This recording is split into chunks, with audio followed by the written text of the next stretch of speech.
ஒரு காட்டுல வாழ்ந்த கழுகுக்கு சொந்தமா நிறைய விவசாய நிலம் இருந்துச்சு. அந்த காட்டுலயே பெரிய பணக்காரரா இருந்தது அந்த கழுகு. அந்த கழுகுக்கு இருந்த சொந்தமான விவசாய நிலத்துல நிறைய பறவைகள் வேலை பார்த்து வந்தாங்க. அங்கதான் ராணா குருவியும் வேலை பார்த்தது. ராணா குருவியோட குடும்பம் ஒரு ஏழையான குடும்பம். ராணா குருவிக்கு 2 பசங்க இருந்தாங்க. அப்பா, எனக்கு எழுதுறதுக்கு நோட் இல்லப்பா, வாங்கி கொடுங்க. ஸ்கூல்ல எங்க டீச்சரு டெய்லியும் நோட்டு வாங்கிட்டு வரலையான்னு கேக்குறாங்க. எல்லாருமே நோட்டு வச்சிருக்காங்கப்பா, என்கிட்ட மட்டும்தான் இல்ல. சரிடா கண்ணா, நாளைக்கு அப்பா உனக்கு கண்டிப்பா நோட்டும் பென்சிலும் வாங்கி தருவேன், சரியா? அப்பா, இப்படிதான் நேத்திக்கும் என்கிட்ட சொன்னீங்க, ஆனா வாங்கி தரவே இல்லை. என்னங்க, வீட்டில் சமைக்கிறதுக்கு அரிசியை தவிர வேற எந்த பொருளுமே இல்லை. வீட்டுக்கு தேவையான பொருளெல்லாம் எப்போ தான் வாங்கி தர போறீங்க? இன்னும் எங்க முதலாளி சம்பள பணம் கொடுக்கலமா. கொடுத்ததும் கண்டிப்பா நான் எல்லாத்தையுமே வாங்கி கொடுத்துட்றேன். உங்களுக்கு கொடுக்கறதே ரொம்பவும் குறைவான சம்பளம்தான். அதையே சரியான நேரத்துக்கு கொடுக்க மாட்றாரு உங்க முதலாளி. இப்படியே போனா எப்படி தாங்க குடும்பத்தை நடத்துறது? அன்னைக்கு வேலைக்கு போன ராணா குருவி தன்னோட மனசுல இப்படி நினைச்சுது. நானும் என்னால முடிஞ்ச அளவுக்கு ரொம்பவே கஷ்டப்பட்டு தான் வேலை பார்க்குறேன். ஆனா என்னோட குடும்பத்தோட தேவைகளை மட்டும் என்னால முழுமையா நிறைவு செய்யவே முடியல. இப்படி மனசுல நினைச்ச ராணா குருவி ரொம்பவே வருத்தப்பட்டுச்சு. ராணா அண்ணா, நம்ம இந்த வயல்ல ரொம்ப கஷ்டப்பட்டு வேலை பார்க்குறோம். ஆனா நம்மளோட உழைப்புக்கு ஏத்த சம்பளத்தை நம்ம முதலாளி கொடுக்கறதே இல்லை. அவர்கிட்ட சம்பளத்தை ஏத்தி கொடுக்க சொல்லி கேட்கலாமா? நம்ம முதலாளிய பத்தி உனக்கு ரொம்ப நல்லாவே தெரியும். நமக்கு குறைவான சம்பளம் தான் கொடுக்குறோன்னு அவருக்கு மட்டும் தெரியாம இல்லை.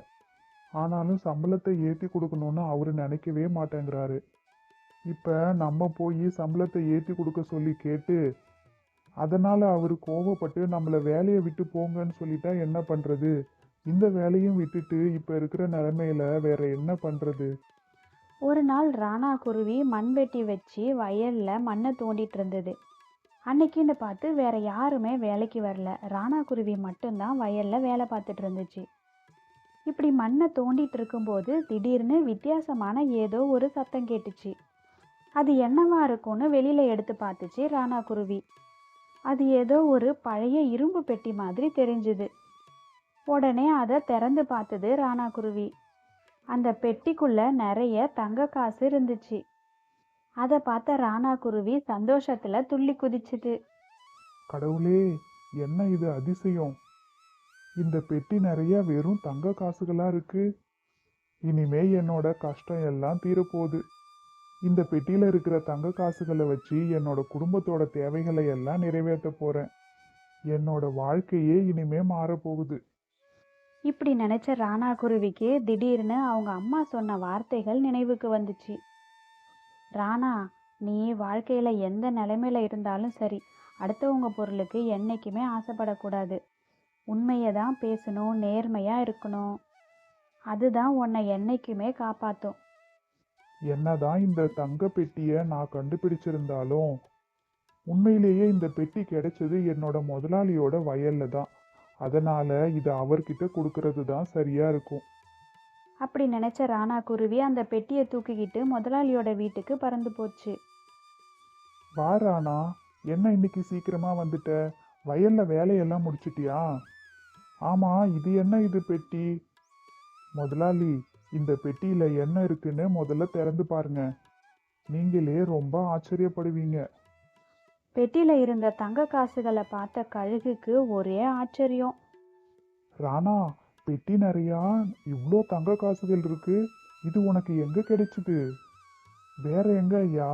இன்னைக்கு உங்க வயல்ல வேலை பார்த்துட்டு இருக்கும்போது தான் இந்த பெட்டியை நான் கண்டுபிடிச்சேன். அதான் நேரா உங்ககிட்ட கொண்டு வந்துட்டேன். ஆமா ராணா, இந்த பெட்டியை நீ உன்னோட வீட்டுக்கு கொண்டு போயிருந்தா யாருக்குமே தெரிஞ்சிருக்க போறதில்ல. அப்புறம் ஏன் என்கிட்ட கொண்டு வந்த?